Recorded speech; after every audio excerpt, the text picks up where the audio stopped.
Hello, everybody. It's Sheb Sahodi. I'm back with another video. So I saw Spider-Man: Brand New Day. Um, if you guys have been following me for a while, you know I'm a big Spider-Man fan. Love love the character to death. I'll always be seated for a Spider-Man movie. Uh, I think as we step into that with Brand New Day, I think that's there's a lot of potential for stories there that they can go in, and I think they really nail it on the head with Brand New Day. He's older. He's alone. It's literally starting from scratch, pretty much, which I think is the best direction they could have gone in with that character. He's living on his own, relying on his own tech for the most part. So in this movie, we see him dedicated to just being Spider-Man, day in day out. That's all he does to the point of exhaustion. And I think it's a very great direction for that character to be in. I really love that Aunt May is really the one to save the day in this movie. It's just very here's the character of Aunt May. She's often the heart of the Spider-Man stories. Like she's the one that really keeps Peter in check whenever he drifts too far off a different path.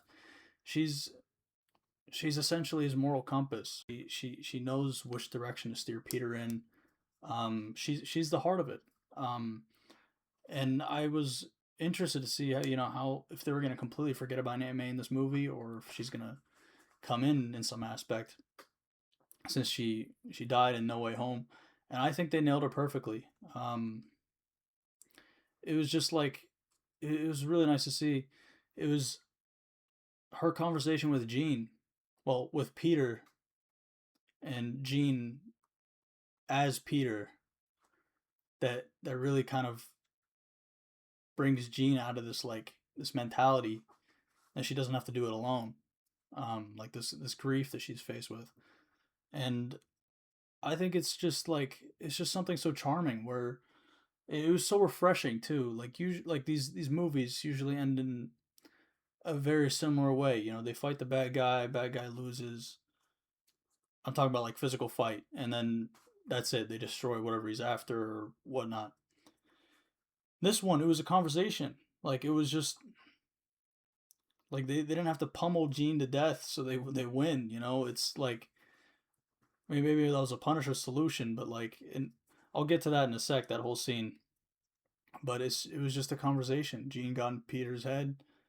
She uh she witnessed they portray it as like a pivotal moment between Aunt May and Peter. I think it was after she found out that he's Spider Man. Which I wish we had gotten that scene before, but um, what are you gonna do? And it's just like it was great. It was kind of like how Thunderbolts happened, in a way. Thunderbolts ended in a similar way where they kind of just they get together, they talk about it, and it's just refreshing. It's different, especially since we got like 10 plus years of Marvel movies that ended the same way. It was just nice. Um, hair. Also, I really like how they handled the MJ and Ned stuff. I was hoping they weren't just gonna rush through it. Everything's back to normal. I was really hoping that wasn't gonna be the case. And you felt the consequences of Peter's decision in the last movie. I was really worried for a second that this movie was gonna sit with it. Okay, Peter's sad. None of them know they don't know him. Nobody knows him anymore. And then 30 minutes in the movie, they remember somehow. I'm glad they didn't do that. That they sat with it. The end of the movie, seemingly Ned remembers. It's kind of up in the air. Um, I don't know how they're gonna explain that. That the the handshake brought I don't know. My muscle memory, I could see that being a thing, but I don't know how that would trigger the reverse a spell. But I don't know. I really like what they did with the MJ scene. It kind of got me actually the first time I saw it. I was like, oh shoot, she remembers. And then the terrifying revelation that it was Jean, which was a really screwed up scene. Like I was surprised they did that. That was pretty screwed up. It was really well done. I like seeing Peter like in his his anger just comes out like that was unforgivable. Like hearing that from Peter, like this was unforgivable. Like it's they really tried to tap into his darker half in this movie with like his arachnid powers spiking up and the eyes going black and then like when he almost killed that cop like they really tapped into his darker half and like he acted out of character in a good way in like the like he's not taming himself like he's not holding back at times and it was nice to see that it was nice to see that Tom Holland can do that that if they do go the symbiote route there's that like he's if they do that he's good like he's got it like I think it was nice to see that kind of range from him instead of just like that happy go lucky kid and just like I think he said that on I think that's where it came from he said that on tour once uh for during the first movie but it was just really nice to see that um that he was just like there's easily a lot more depth to his character in this one than any of the other John Watts movies. Um, No Way Home kind of dipped into that, but I think they really they've got Peter in a great spot right now, and I really hope they don't mess it up because we're gonna see him in Doomsday, probably Secret Wars. He's probably gonna get the black suit or like the symbiote in Secret Wars. The next movie's probably gonna be him already established in the black suit, which would be cool to see. I don't think we need another origin of like how we got like we're good we got it. I think the audience will understand what's happening. He's gonna get in Secret Wars, and I'm hoping they go that route. The second movie's already in it, and then we could just have a full because the symbiote stuff is pretty hefty. Like there's a lot of ground to cover.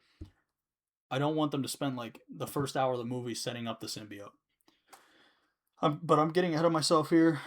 Um, I think there's a few other things I want to talk about in the movie. Swinging scenes were fantastic. It was nice to finally see Tom Holland Spider Man swing in New York City instead of just Queens, or Europe in his second outing. But yeah, it was really nice to see that. Those scenes were very well done. I love the Hulk in this movie. We actually got the Hulk. Like he's just been gone forever. So it was really great seeing him and like I it was pretty sad too. He had a life going for him. Like he was a professor. He was happy. He got that thing on his wrist that was like like keeping the Hulk in check, and it was great. Like he's back to normal, and then here comes Gene unleashing the beast, and now he's just it's messed. It's so sad. It's so sad.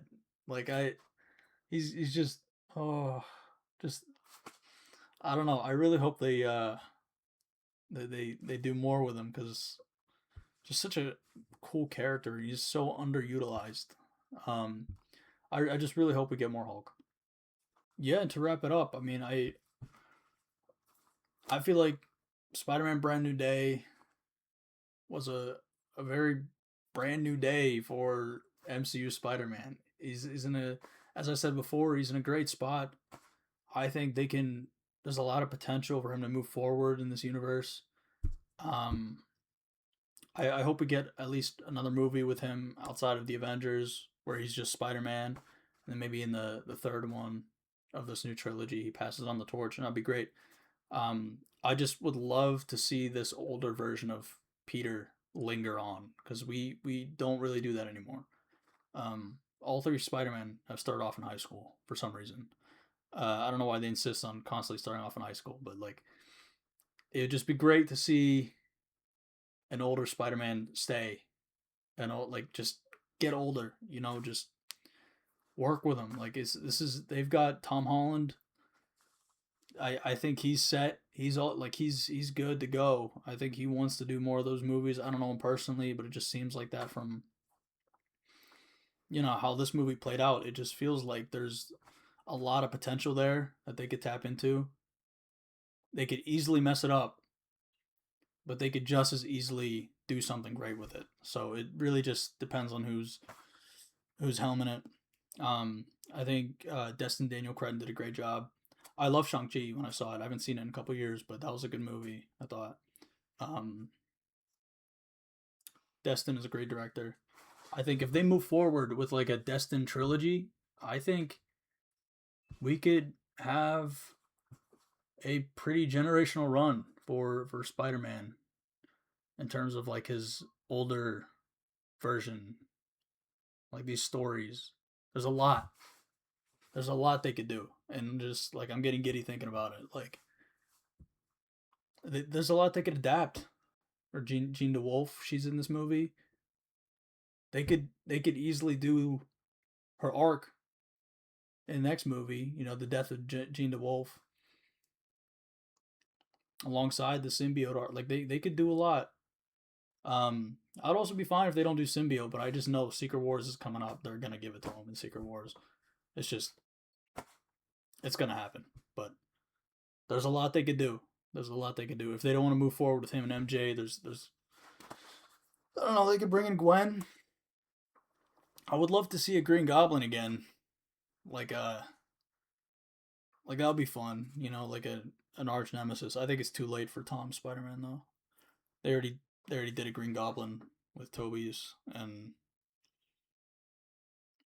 I don't know if they would want to. I don't think they're gonna do it, to be honest.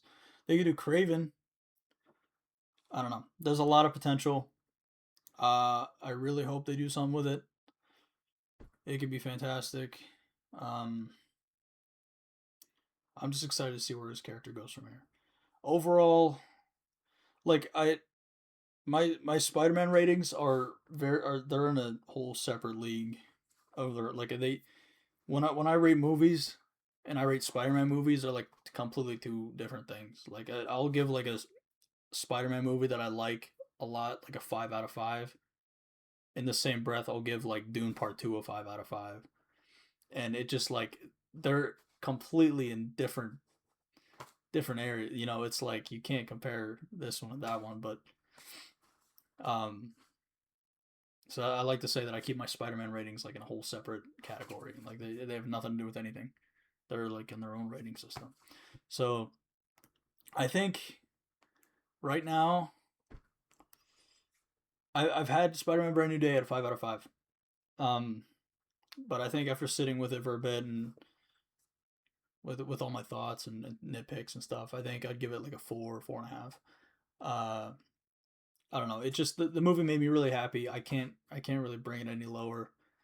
It's the movie made me happy. It was these movies have been with me for years, as they have with many others, and they just hold a special place in my heart. And it was just nice to see the. It's nice to watch him grow old alongside me. You know, it's like a constant. You know, every time I get in this theater and see this new Tom Holland movie, he's about around the same age I am, and going through a similar thing. It's nice. It's really nice to see it. Um, but yeah, I think 4, 4.5 out of 5 right now. It's just I really loved it, and yeah. Well, thank you for tuning in, and I hope you guys like this new setup for movie reviews. I'll mess around with it and see what I can improve, and yeah, and maybe if I ever hit 1,000 subs, I can show you guys my movie collection because it has grown a lot over the years. And yeah, all right.